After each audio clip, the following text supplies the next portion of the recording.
सिंध सूफ़ियन ऐं बुज़ुर्गनि जी धरती आहे जिन हमेशा प्यार मोहब्बत ऐं अमन जो सबक़ ॾिनो आहे। उन्हनि बुज़ुर्गनि जी प्यार अमन भाइपी ऐं इताद जी तालीम ऐं तरबियत जे असर करे हिते जा माण्हू सदाईं खां प्यार ऐं अमन जा पैरोकार रहिया आहिनि। सिंध जो को बि अहिड़ो वाहन या वसंदी न आहे जिते अहिड़नि सूफ़ियन ऐं बुज़ुर्गनि जी का मज़ार न हुजे। उन्हनि मज़ारनि ते हर साल मेला लॻंदा आहिनि।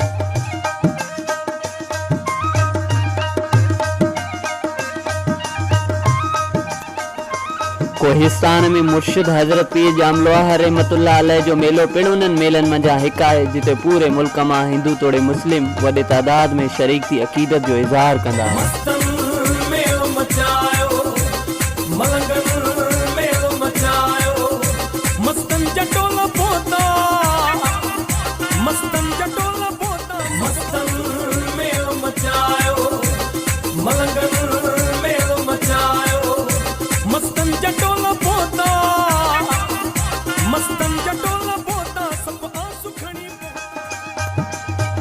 मेले जो इफ्तिताह दरगाह जे गादी नशीन ख़लीफ़ो अयूब लोहारानी मोहम्मद इलियास अली ॾिनो जामलोहार मेला कमेटी जे मेंबरनि ऐं मोहम्मद बख्श लोहारानी चादर चाढ़े कई।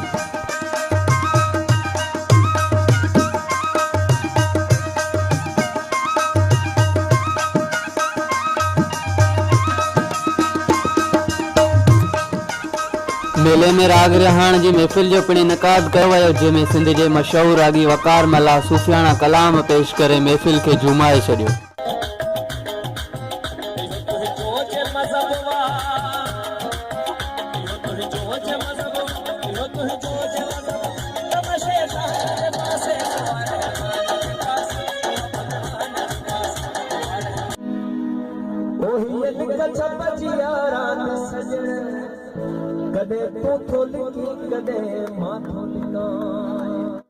मेले में मकामी फनकारनि अलगोज़ो ऐं मज़ाया खाका पेश करे खूब दाद वसूल कयो। इन जोड़े में ॾाढो जानी ठही थो तू मेरा बटे ॿिया भी वॻा से फेराए तू मेरा बटे ॿिया भी वॻा से फेराए तू मेरा बटे ॿिया भी वॻा से फेराए तू मेरा बटे ॿिया भी वॻा से फेराए। सही ये नाती दे के है या गिलास सुनो 15 अमल नाम अल्लाह जो लगो दातू बंदर नातार। मेले में रांदीगरनि मिठाई ऐं खाधे पीते जा दुकान पिणु सजाया विया।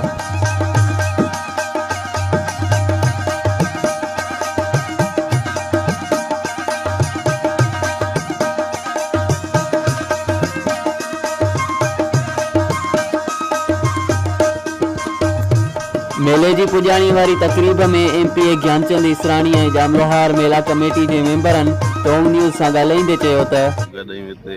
मुर्शिद जामलोहार जे मेले ते सालियानो मेलो लॻंदो आहे ऐं मुंहिंजो मुर्शिद बि आहे जामलोहार ऐं मां बि हर मेले ते ईंदो आहियां। पर अॼु हिते इस्लाम खे संभालींदा करण वारो मुर्शिद जामलोहार पाण आहे। पर असांजो अक़ीदो आहे ऐं असां हिते ईंदा आहियूं असांखे सुकून मिलंदो आहे हिन दरगाह ते ईंदा आहियूं ऐं हिन मेले में बि सभु हिंदू मुस्लमान असां सभु गॾु आहियूं। हिते लंगर बि हली रहियो आहे मुस्लमान ॿारनि लाइ हिंदू ॿारनि लाइ सभिनी लाइ बराबरि हिकु जहिड़ो लंगर आहे ऐं असांजो हिन दर ते यकीन आहे असां सभु कुझु हिन दर सां खटियो आहे।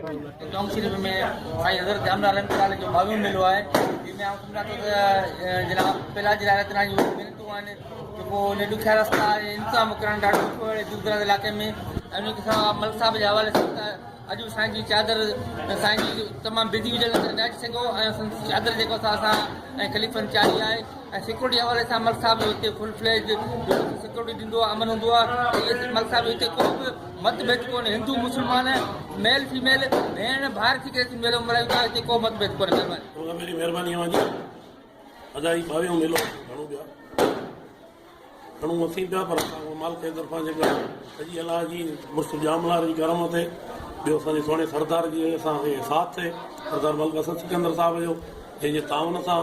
ऐं हिंदू तोड़े मुस्लिम बिरादरी सभिनी जो तावन आहे। हिते जेके लोकल असांजा लोहाराणी थिया जेके बि अचो रहनि थियूं मक़सदु जंहिंजा नाला सभु मूंखे यादि न आहिनि पर उन्हनि सभिनी जी महिरबानी सां उन्हनि जी मदद सां उन्हनि जे तावन सां ई मेलो लॻे पियो ऐं हिते न ऊच न नीच न हिंदू न मुस्लिम सभु इंसानियत सूफ़ियत जो दर्स था ॾियनि इंसानियत जे नाते हर माण्हू अचे थो तव्हां ॾिसंदा ॿाहिरि बि हींअर हिंदू थोरे मुस्लिम लेडीज़ थोरे जैन सभु गॾु हिकु ॿिए वाह मिली भेण भाउ सम्झी ॿाहिरि पंहिंजो ख़ुशीअ सां पंहिंजी सम्झो त नियत सचाई सां मेलो इंजॉय करे रहिया आहिनि ऐं असीं सोचूं था त अहिड़ा मेला लॻाए असीं इहो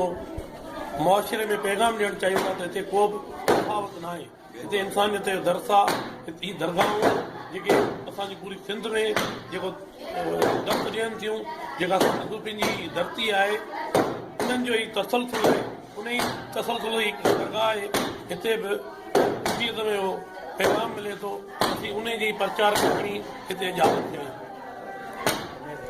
थोड़े मुस्लमान असीं गॾिजी मेलो लॻायूं था जंहिंमें असांजे ॻोठ जो वॾो साथ आहे असांजे मोहम्मद बख्श लोहाराणी जीअं वॾेरो कुतुब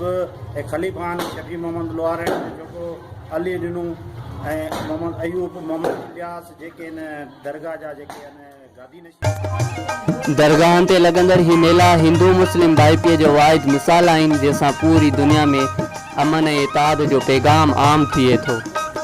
वठी परिवार जमलो अरवीदम मुर्शिद जे दर ते हाजिर ईदम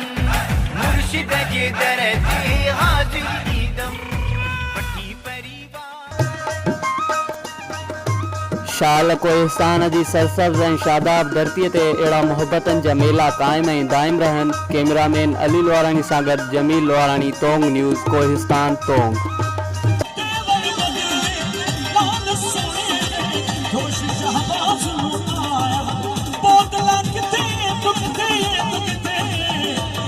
Sanjay